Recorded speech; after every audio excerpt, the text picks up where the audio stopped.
Bueno, continuamos. En el anterior video decíamos que dejábamos los métodos histórico-críticos y siguiendo así queríamos decir breves palabras sobre el análisis retórico y el acercamiento canónico. Bien, este análisis retórico, como dice ahí la interpretación de la Biblia en la Iglesia de la Pontificia Comisión Bíblica, dice que no es un método nuevo en sí mismo. Es nuevo, sin embargo, por una parte, su uso sistemático para la interpretación de la Biblia y por otra, el nacimiento y el desarrollo de una nueva retórica. ¿Qué es la retórica? Es el arte de componer un discurso persuasivo. Entonces, como los textos bíblicos en algún grado son textos persuasivos, es necesario tener un cierto conocimiento de la retórica, ¿no? Es parte del instrumental que se considera normal hoy de todo exégeta. Para la retórica clásica, toda situación de discurso comporta la presencia de tres elementos. Primero, el orador o el autor. Segundo, el discurso o el texto. Y tercero, el auditorio o los destinatarios. La retórica clásica entonces distingue tres factores de persuasión que contribuyen a esa calidad del discurso. Primero, la autoridad del orador. Segundo, la argumentación del discurso. Y tercero, las emociones que suscita en el auditorio. La diversidad entonces de situaciones y de auditorios influye grandemente sobre el modo de hablar. La retórica clásica de Aristóteles admite la distinción de tres géneros de elocuencia: el género judicial, que sería delante de los tribunales, el deliberativo en las asambleas políticas, y el demostrativo, que sería en las celebraciones.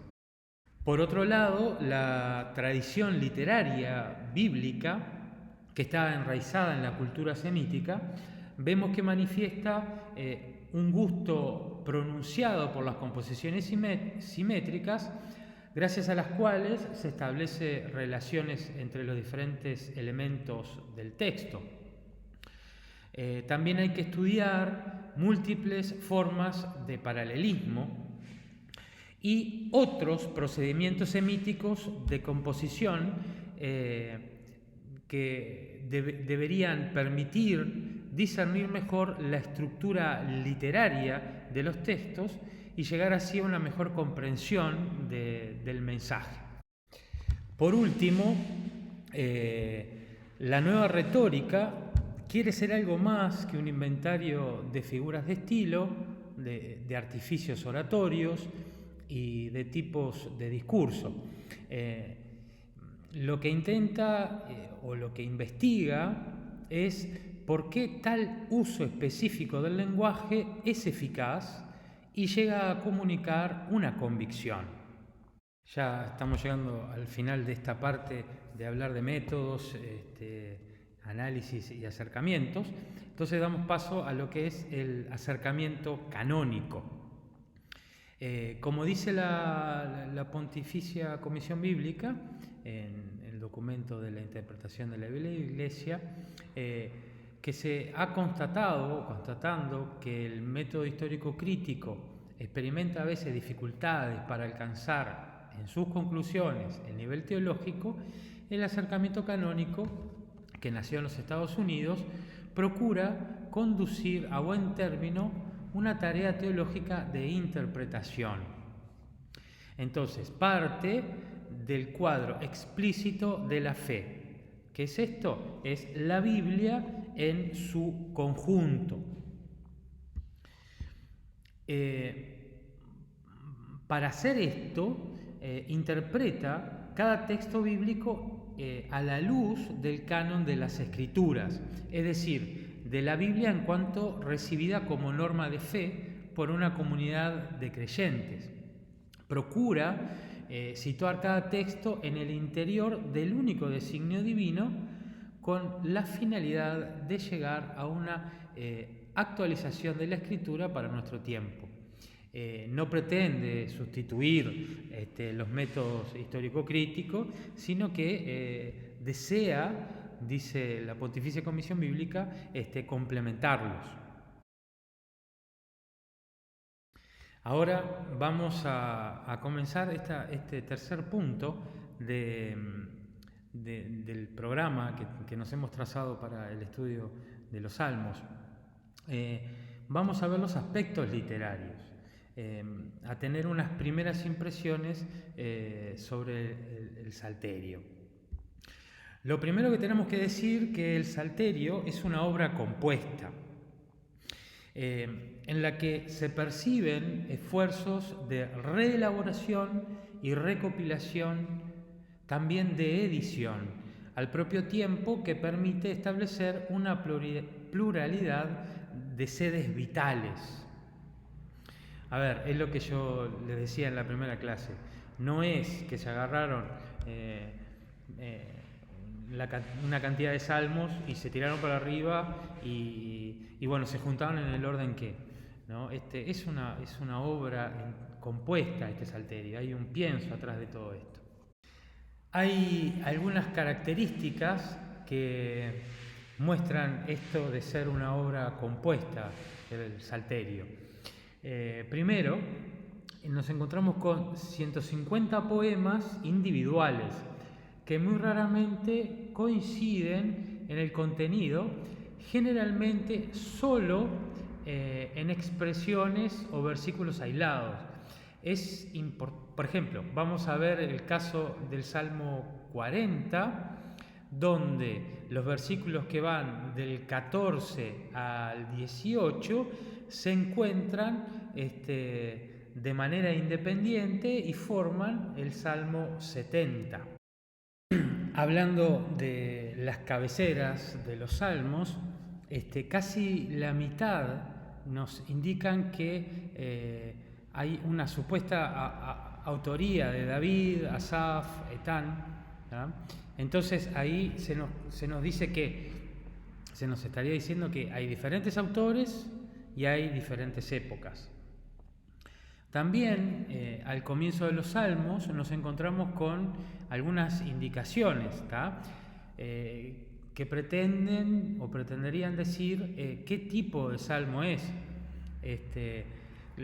Lo más seguro es que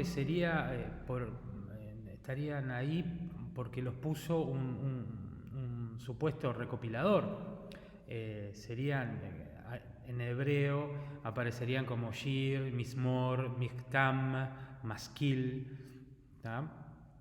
Hay salmos que están vinculados a la piedad individual y el culto, otros que son de corte sapiencial, proverbiales. Se encuentran los salmos alfabéticos o acrósticos. Por ejemplo, ahí tenemos el 9, el 10, el 25, el 35, el 37, 111, 119 y 145.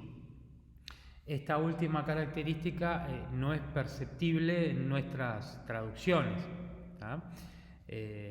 Habría que fijarse en el texto hebreo y ahí nos daríamos cuenta de que siempre empiezan esos párrafos o los versículos con la misma letra y siguiendo el orden del alefato. También existen piezas que parecen ser compuestas por cantores o escritores que solo pretendían que se reconocieran públicamente sus cualidades artísticas. Ahí está el ejemplo del Salmo 45. Y por último, algunos, por falta de uniformidad, se perciben huellas de reelaboración, ¿tá? Y ahí en la placa yo les dejo algunos de esos salmos, los números. Otra característica que nosotros percibimos, todos nosotros, que no es cualquier tipo de poesía, es una poesía que está vinculada al culto. Es probable que estos documentos se conservasen en el santuario, bien como memorial o para poder ser utilizados por otras personas en situaciones análogas a las descritas, o con ambas finalidades. Es decir, existiría en el templo una colección de textos votivos de carácter devocional y litúrgico que pretendía que las experiencias individuales narradas en ellos fueran útiles para la piedad y la fe de toda la comunidad. En los salmos o a través de ellos podemos llegar a una experiencia religiosa, no la nuestra, sino a la experiencia religiosa que ha vivido ese individuo, el creador de este salmo, y también aquellos que comparten esa misma fe y proclaman, ¿tá? Porque estos salmos son fruto, ¿tá?, de una experiencia religiosa. En algunos casos es imposible determinar con grado aceptable de precisión su naturaleza, su objeto y las circunstancias que la provocaron. También cabe decir que estamos ante una experiencia religiosa que no es homogénea, ¿tá? Esto es importante. Podemos decir que en el Salterio nos encontramos con las vicisitudes y la evolución del pensamiento religioso de Israel. Los salmos no han nacido como nace cualquier tipo de literatura, sino que crecieron en la liturgia de Israel como parte esencial de esta liturgia en sus variadas manifestaciones.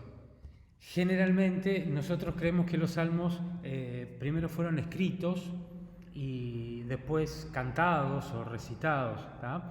Pero no, fue al revés, ¿tá? Después se ponen por escrito porque primero representan la fe de Israel, se ve que es un bien para el resto de la comunidad, ¿tá? Entonces, los que transcribieron estos no eran sus autores, sino sus recopiladores, haciendo una salvedad que, quizás hay alguno que, por ejemplo, un salmo alfabético, sin duda tiene todas las características por la forma de haber sido escrito de primera mano antes de ser cantado, ¿no?